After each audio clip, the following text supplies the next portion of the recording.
of the Indian Constitution. Why does a country need constitution? A constitution is very important because it tells us what the fundamental nature of our society is. A country is usually made up of different communities of people who share certain beliefs but may not necessarily agree on all issues.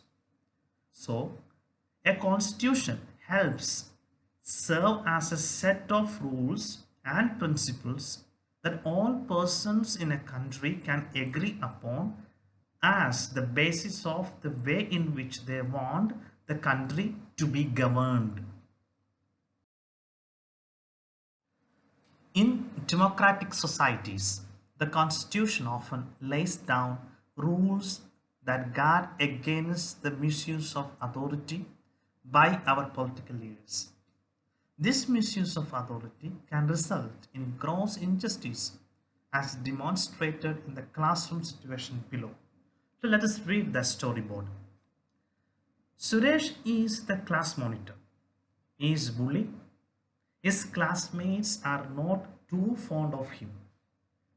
Mrs. Rao, the class teacher, has left the classroom on some urgent work.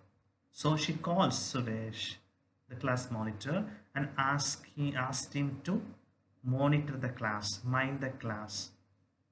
Now, Suresh goes to Anil and says, "Today I am going to report you to class teacher," which he has not disturbed anybody in the class. So when teacher comes back to the class, the Suresh, the monitor, goes to teacher and complains against Anil to the teacher. Then the teacher goes to the Anil. "Anil, you will have to stay back after school today and write, 'I will not disobey the class monitor 100 times.'" Now let us come to the questions that's given in the box. In what way is the class monitor misusing his power? Reflect, write your own answer in your notebook.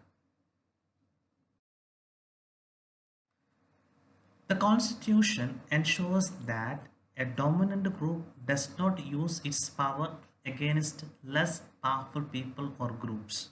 So we need a constitution. The storyboard below demonstrates one such situation in the classroom. The game spirit is about to begin. Now there are boys and there are girls in the classes. So the girls wanted to play basketball. So they express their wish. Then the boys come and they say, "Not the basketball, we'll play cricket."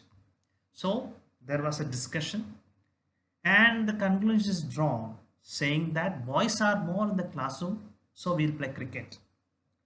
So the girls have their expression saying that we always have to do what the boys want because they are in majority. Ma'am should think of another way to make decision so that our wishes are also heard. Now, let's read the question that's given in the box. Who is in a minority in the storyboard? In what way this minority being dominated by the decision taken by the majority? Please write these answers in your notebook. The Constitution helps to protect us against certain decisions that we might take that could have an adverse effect on the larger principles that the country believes in. For example, it is possible that many people who live in a democracy might come to strongly feel that party politics has become so acrimonious that we need a strong dictator to set this right. Served by this emotion, they may not realize that in the long run, dictatorial rule goes against all their interests. A good constitution does not allow these whims to change its basic structure.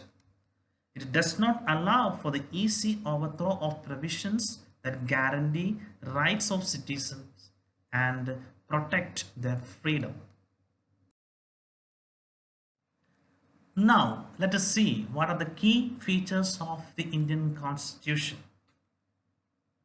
India as a country was made up of several different communities who spoke different languages, belonged to different religions, and has distinct cultures. While writing the Indian Constitution, these members kept in mind the different communities who speak different languages, belong to different religions, and have a distinct cultures. So now let us see what are the key features of the Indian Constitution. First, federalism. This refers to the existence of more than one level of government in the country. In India, we have governments at the state level, at the center, and Panchayati Raj at the village level.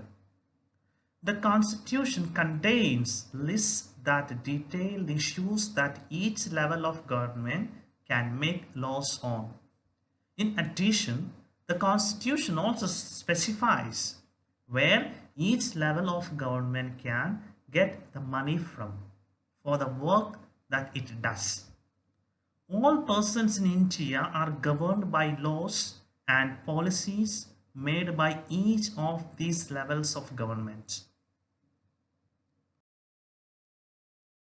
The second feature of the Constitution is the parliamentary form of government. The people of India have direct role in electing their representatives. Also, every citizen of the country, irrespective of his or her social background, can contest in elections and get elected. The third feature, separation of powers. There are three organs of government. The first, the legislature. It refers to elected representatives by the people. The second, the executive. It is a smaller group of people who are responsible for implementing laws and running the government. And the third, the judiciary. It refers to the system of courts in India. Each organ or each department mentioned above act as a check on other organs of government. This ensures the balance of power between all three. The fourth feature, fundamental rights. The Constitution guarantees the rights of individuals against the state as well as against other individuals. It also guarantees the rights of minorities against the majority. The fundamental rights in Indian constitutions include right to equality, right to freedom, right against exploitation, right to freedom of religion, culture and educational rights, right to constitutional remedies. Fundamental rights have twofold objectives. The first one, every citizen must be in a position to claim fundamental rights. The second objective, fundamental rights must be binding upon every authority that has got the power to make laws. The Constitution also has a section called Directive Principles of State Policy, which ensure greater social and economic reforms and serve as guide to the independent Indian state to institute laws and policies. The fifth feature of the Constitution, it is secular. A secular state is one in which the state does not officially promote any one religion as the state religion. It means that India as a secular state will not discriminate, patronize or interfere